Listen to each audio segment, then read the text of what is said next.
All right, we're looking forward to this week. We've got a undefeated, Miami team that's rolling in here, playing with a lot of confidence. Mark's done a great job getting this team prepared week in and week out. I think they're one of the top teams in the country in turnover margin, so they're taking care of the football and they're creating takeaways on defense. And so, we've got to do a great job of taking care of the football ourselves. You said after Saturday's game, when you saw the game film, you were certain to find some positives. Did you find any positives? So what were they?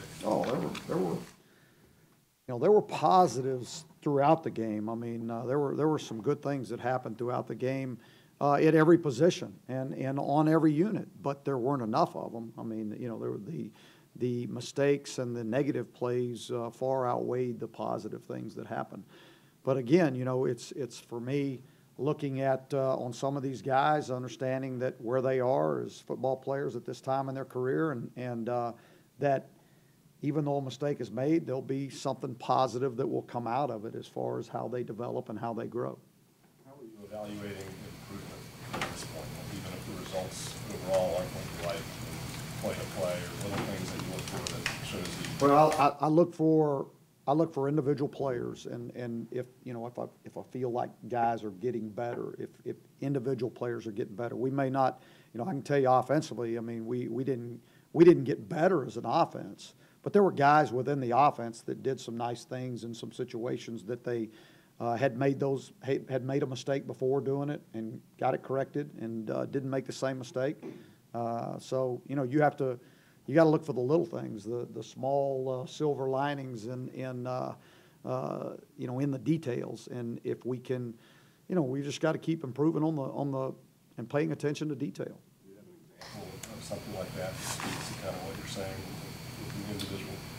Yeah, I mean, we ran a play that was questionable whether Daz was going to know what to do on his blocking assignment, and because it was a very tough look.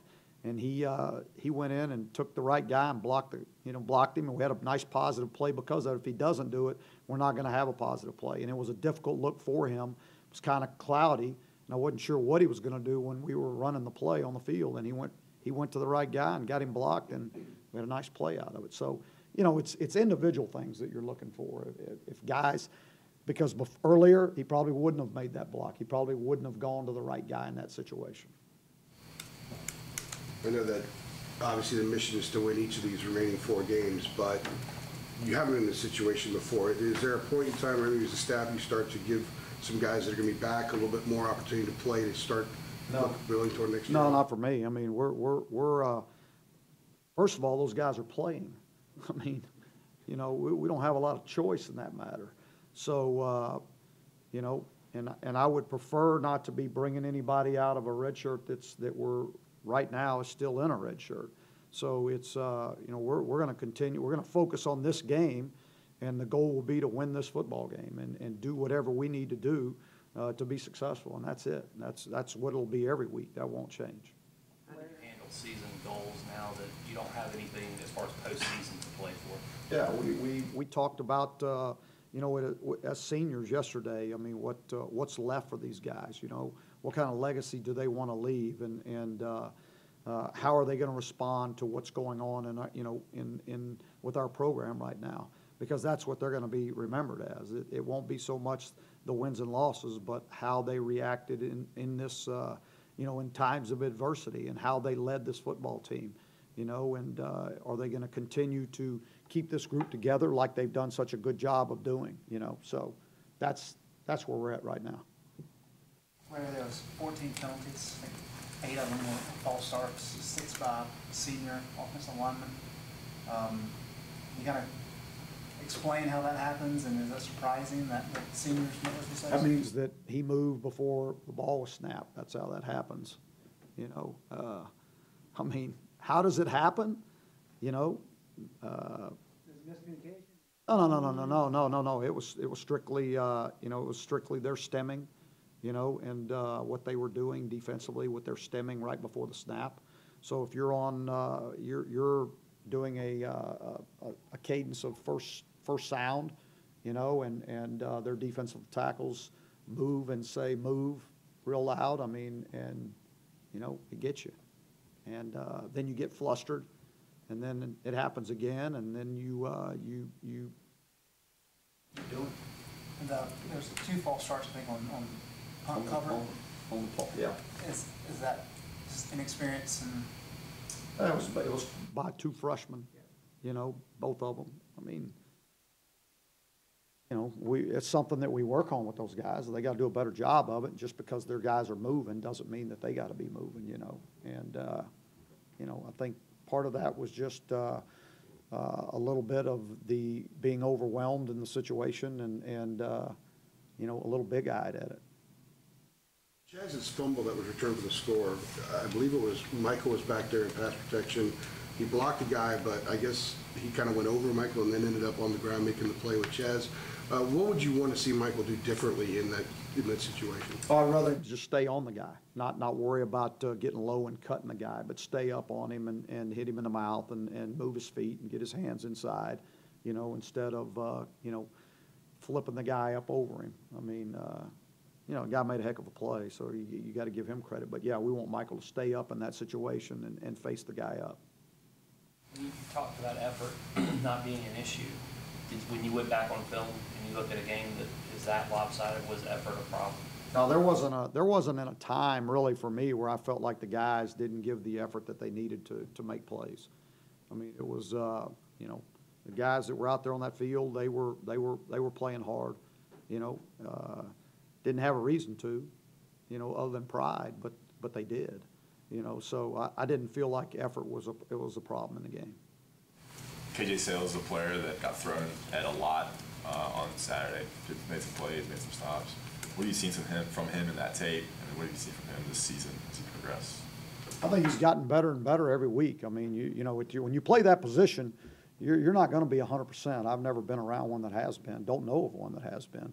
And so you know, what you got to have is you got to have memory loss. Basically, you can't worry about the ones that you get beat on or that you're out of position on, and you got to have a lot of confidence. And that's one thing that, you know, I'll say he's done a really good job of. If he makes a mistake, you know, where I would say in the spring it really bothered him. And it might carry over to the next play or a play after that. And he's done a really good job putting it behind him and moving on to the next play, and he's made plays for us.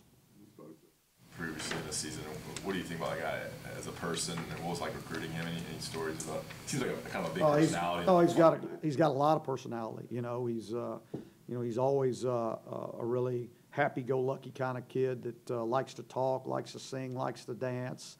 You know, just has a good time, you know, and he brings that same thing to practice, you know, so that's a real positive thing. Speaking with him, what's the reaction to kind of the way he celebrates sometimes after plays, even if it's a play that he's not necessarily really involved in or doing much of anything, you know? Yeah, I mean, I don't really have a problem with it. I know there's some people that you know, that want him to be 30, 40-year-old mature men, you know, and he's a kid playing the game that he loves to play and has fun playing it. And so he may be a little demonstrative at times, but that's just who he is. That's his personality. I don't think it's ever, you know, I mean, he's going to, as he grows and matures, he's going to realize that some of those are routine plays that he's supposed to make, and, you know, he'll make them and he'll move on like he's made them before. And so, you know, but I'm not going to get down on a kid because he has fun playing. I think that's important for him. Larry, Andrew referenced it earlier, but you've been the head coach for 10 years. This is the first time that you'll have a losing record in the regular season. Does the prior success that you've had make it easier to kind of stick to the protocol and SOP, or is this a situation because it's unique for you that you're tempted to? Oh, no, I can assure you. You know, I mean, I don't question what we're doing, how we're going about doing it, you know, and to answer your question, I would say yes, because of the success in the past. You know, I'm not shaky about my philosophy. I'm not questioning whether I can coach. I'm not questioning whether our coaches can coach. I'm not questioning, I'm not questioning those kind of things. I know, what we're doing and the way we're doing things, it's proven. And so, you got to put your nose down and your head down, and you keep grinding and you keep doing it and you keep doing it, and eventually good things are going to happen. What would you say to, fans obviously are fickle. We all know that. They expect nothing less than a championship every year. What would you say to people who are kind of questioning maybe the overall direction, and you were down on the program, doubting the future, where you guys are going, all that kind of thing? Yeah, I wouldn't know how to answer that other than I can tell the fans that, I wish we were playing better, and I wish we were winning football games, and nobody wants it more than these players and these coaches, I assure you. And I can't really worry about people that are fickle, and if they really truly understand the game of football and they really truly love this program, they'll understand what's going on. In particular, the line has gotten a lot of criticism from a lot of people. I'm sure we all hear about it all the time from people, and probably you do too. No, I don't. Well, you got two seniors, two graduates on the offensive line. I know there's been some attrition. How would you assess the growth of that group, say, over the last month, since you haven't had as much attrition, since they've been sort of a consistent group out there? Yeah, they've got to play better. They know it. They know that nobody knows it better than them. They know that the way they played Saturday isn't good enough to help us be successful. And so those guys know that, and they know as a unit what they've got to get done. And Coach Cap knows what he's got to do with those guys, and they'll continue to work hard and get it going in the right direction. Easy for them to grow, even when a couple of guys have been hobbled this whole time? There's a lot of things that are tough. It's just the way it is. So you don't. I mean, we don't get to use excuses. I mean, it is what it is. Whatever the situation is, we got to find a way to make it happen. Miami lost Walton, but Homer has been filled right in the last couple of games. What have you seen from their running game in particular? Oh, He was a guy that I mean, they got good running backs. I mean, there's no doubt, and they probably got a couple more back there that they could slip in there and be just as good. I think they're doing a really good job up front. I think that's the key. I mean, you stick another running back in there and he does the same things. I think you got to give credit to the offensive line, those tight ends, and the receivers that are blocking on the perimeter. Got a chance to watch any tape of Mitch Trubisky? He's undefeated on Sundays. I have not. I hadn't seen a game yet, but 4 for 7. 4 for. Didn't throw it much, huh? Didn't have to, I guess. I don't know, what was the score of the game? 17-30. It's good. Finding ways to get the ball in the end zone.